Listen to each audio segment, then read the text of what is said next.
Welcome to CP Time, the only show that's for the culture. Today, we discuss black people and the joyful festive holiday of Christmas. So let's start with slavery. Because remember, black people weren't celebrating Christmas before that. None of us were on the boat ride over here going, fa la la la la, deck the halls. But once they were in America, many slaves began to see Christmas for the blessing that it was. A chance to escape while their owners were away for the holidays. The great abolitionist Harriet Tubman even used Christmas to free her 3 brothers, which may sound good to you, but if I let my sister free me around Christmas, I'd never hear the end of it. Every year, she'd be like, "Oh, thank you so much for the slippers. This is almost as good as the gift I got you last year. Not shackles." And then I'd be like, "Shut up, Bernice. You ruined the holidays." Of course, music is an important part of Christmas, and black people have been covering and improving the classics for years. Like Let It Snow by Boyz II Men, or Do You Hear What I Hear by me. Here's a sample. Do you hear what I hear? Sounds like oppression. But some holiday music is tainted with a history of racism, like the classic Jingle Bells, which at first just seems like an innocent song about reckless driving. But back in 1857, its first public performance was part of a minstrel show sung by a bunch of white dudes in blackface. It's a terrible legacy. And that's why every time I see a one-horse open sleigh, I key that shit for justice.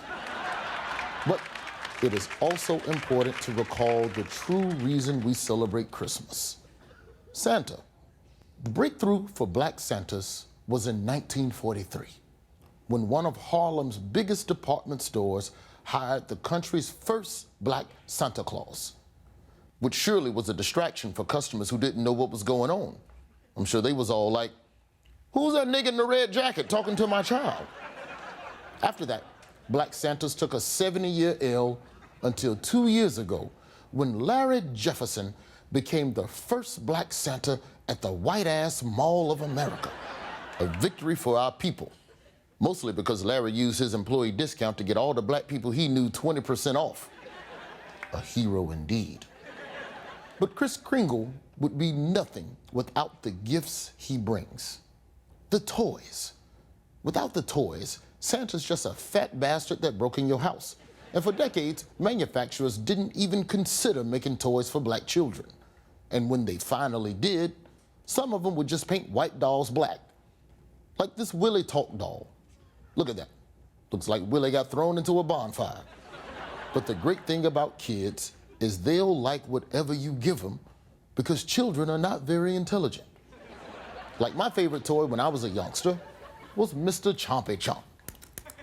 Oh, I'd play with Mr. Chompy Chomp for hours. I'd make him gobble, I'd make him talk to me, and lose all his teeth. It took me 45 years to realize this. Mr. Chompy Chomp was a staple. My good friend Cornell West told me that. That's all the time we have for today. I'm Roy Wood Jr. This has been CP Time. And remember, we're for the culture. Make sure you put my website up at the end so people can order my compact disc and cassettes.